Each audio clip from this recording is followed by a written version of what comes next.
Hello mga kasalabjero, kumusta? Shoutout. Ayan. Meron po tayong mainit na reaction video ngayong araw na ito. Ang init po mainit po yung mga nangyayari ngayon sa Pilipinas, lalo na sa Kongreso. So ngayon, meron po tayong reaksyonan patungkol po doon sa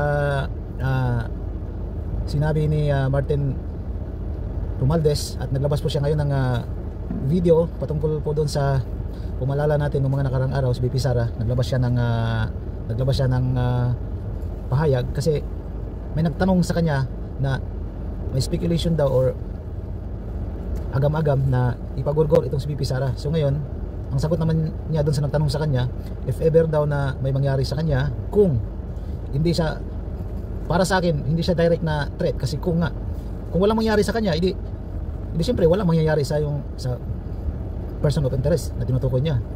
So ang sabi niya, kung may mangyari sa kanya ay re-resbakan daw itong si Bongbong Marcos, si First Lady Lisa, at saka si Speaker Martin Romualdez. So ngayon, in relation dun sa mga statement ni BP Sara, naglabas nga ng video itong si Speaker Martin Romualdez patungkol po dun sa inilabas na statement ni BP Sara, at sabay-sabay po nating panoorin at bibigyan po natin ng konting reaction patungkol po dito sa sinasabi ngayon ni Speaker Martin Romualdez. With a heavy yet resolute heart, recent events compel me to address not only the accusations that have been hurled against me personally, but also the attacks on the institution we hold sacred, the House of Representatives, the heart of our democracy and the voice of the Filipino people. Let me begin with a matter that is both alarming and unprecedented. The Vice President of the Republic of the Philippines, Sara Duterte, admitted to contacting an assassin to kill President Ferdinand R. Marcos Jr., First Lady Luis Araneta Marcos, and myself. Let me be clear. Hindi na to biro. Hindi na to normal na panalita. Bakit naman kayo matatakot? Ang sabi nga ni BP Sara, kung may mangyari sa kanya, di ba? So, para sa akin, hindi siya direct threat, di ba? Kasi ang sabi niya, kung, di ba? Kung walang mangyari kay BP Sara, hindi siyempre walang threat, di ba? Walang threat sa inyo. So, i-pray natin na sana wala namang mangyari kay BP Sara, at saka siyempre kay President Bongbong, kay First Lady Lisa, at saka kay Speaker. At sana malutas itong problema na kinakaharap ng Pilipinas ngayon. Sa dami ng problema sa baha, yung ibang problema hindi na nabigyan ng atensyon kasi doon na lang nakapokus kay BP Sara, di ba? So tingin nyo guys, doon na lang yung topic ngayon ng Senado, doon na lang umiikot kay BP Sara, di ba?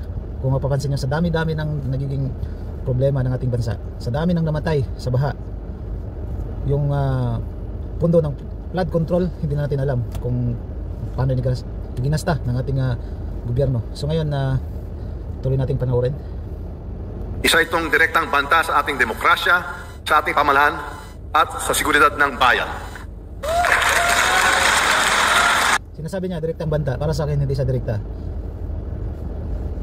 Para sa akin, masasabi kong direktang banta kung sinasabi ni BP Sara, dahil nagalit ako sa kanila, gusto ko silang ipapagurgor. Yun ang direct threat para sa akin, di ba? Ang sinasabi po ni BP Sara ay di ba? Hindi siya direct, di ba? Such statement is not just reckless, it is dangerous. It sends a chilling message to our people. A message that violence can be contemplated by those in positions of power. This is not just an affront to the individuals targeted, it is attack on the very foundation of our government. It is an insult to every Filipino who believes in the rule of law and the sanctity of life. Violence has no place in our society. It is irreconcilable with the values that have taught and guided us for years. Values of respect and amicable, peaceful conflict resolution. We cannot let this pass as mere rhetoric. The gravity of such confession demands accountability. It demands answers. It demands that we, as the representatives of the Filipino people, take a stand to protect our democracy from any and all forms of threats. The actions of the Vice President will go down in the annals of history like a nightmare that will haunt our people for generations. And this House we'll do whatever we can to protect the dignity of this institution and the 100 million Filipinos we represent.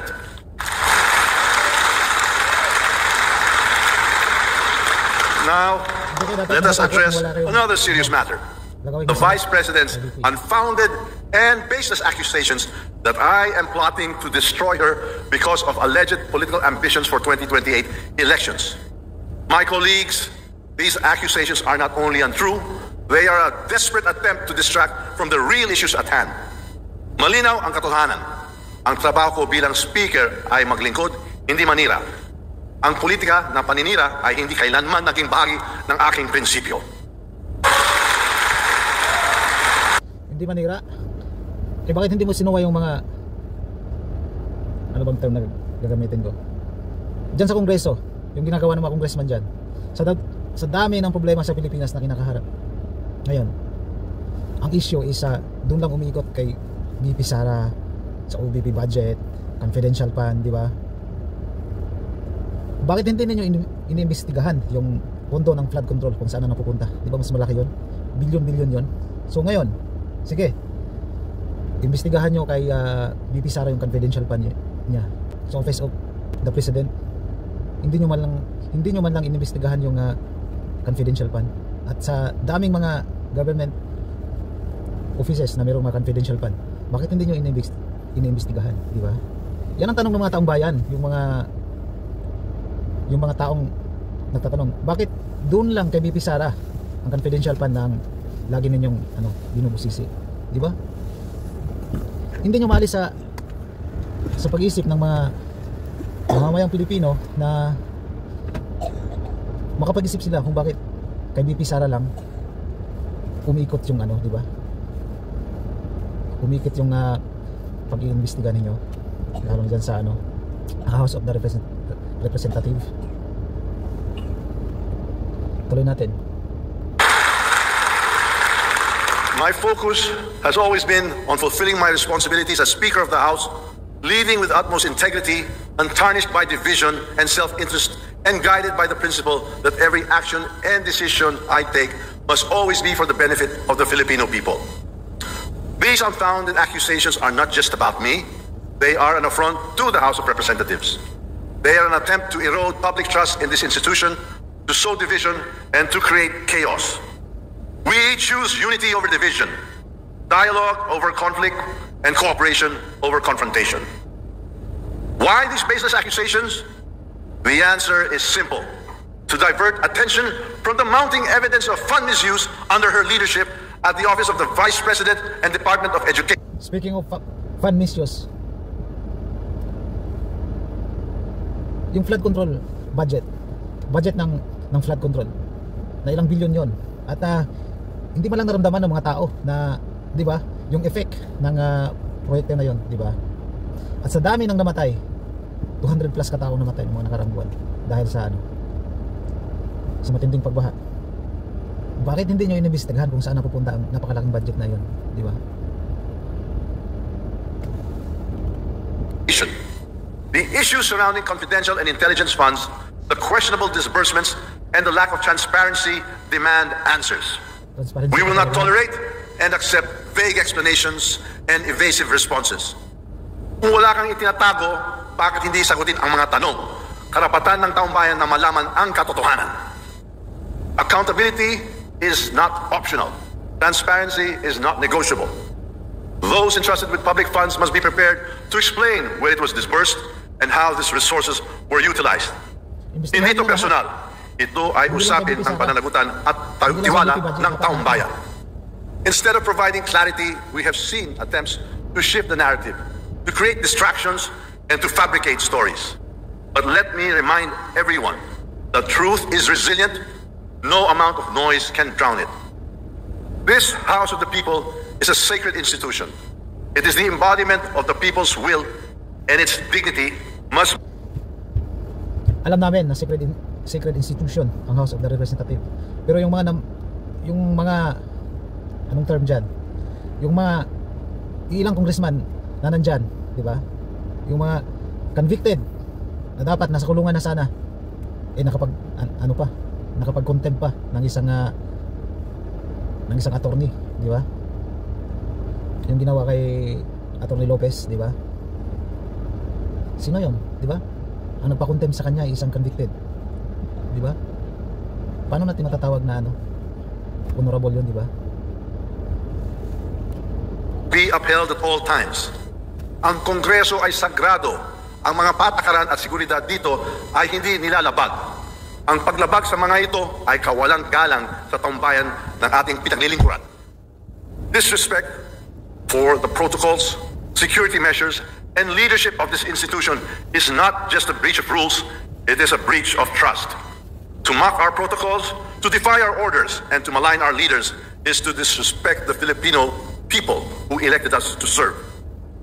This House operates on the principles of the rule of law, transparency, and accountability. These principles are the bedrock of our democracy. To undermine them is to weaken the foundation upon which our nation stands. My colleagues, I call on you to stand with me in defending this institution. I defend the institution but not you. At hindi sa mga ilang kongresista dyan na mga di ba?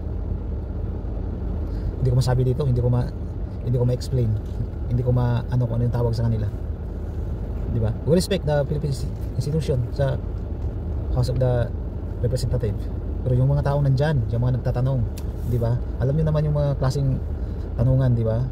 Alam mo, di ba?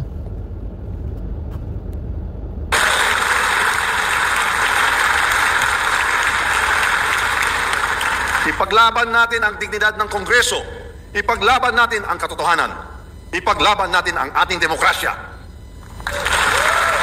Ipaglaban natin ang dignidad ng Kongreso, pero hindi sa mga ilang kongresista. This is not about personal interests. It is about preserving the integrity of the House of Representatives and ensuring that it remains strong and a credible voice for the Filipino people.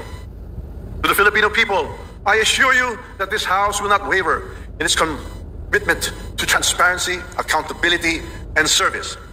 We should not allow individuals to ruin this great nation with their manipulative tactics, their troll armies, or their few blind followers. We owe it to the Filipino people to remain steadfast in our mission to pass laws that improve lives, protect freedoms, and ensure a brighter future for all. Finally, I reaffirm my unwavering support for President Ferdinand R. Marcos Jr. and his administration.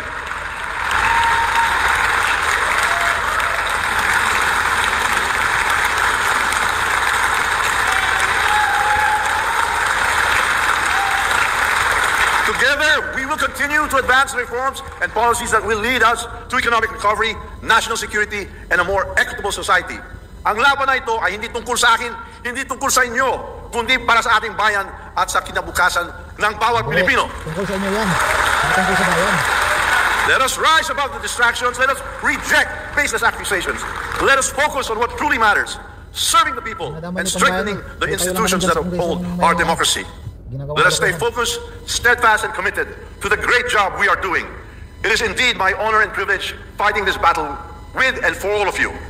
Thank you, and may God bless the Philippines. Mabuhay ang Kongreso! Mabuhay ang Sambayang Pilipino! So ayan, natapos na yung ginawang pahayag ni Speaker Martin Romualdez. So masasabi ko lang, good luck sa iyo, Speaker. At sana ipag-pray din natin na walang mangyari kay BP Sara, and of course kay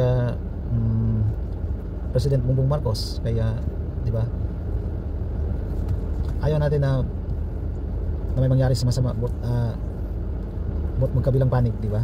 Sana malutas ang problema sa Pilipinas at maaksyonan ang totoong problema na hinaharap ng bansang Pilipinas, di ba? Hindi lang dapat kay BP Sara umiikot ang issue, di ba? Sa laki-laki ng ginastos sa hearing na yan, di ba? Diyan lang umiikot sa OBP sa dami ng problema. Sana hanggang dito na lamang po ang ating reaction video. Maraming salamat po sa inyong panonood, and God bless. Ingat po tayong lahat. Bye bye.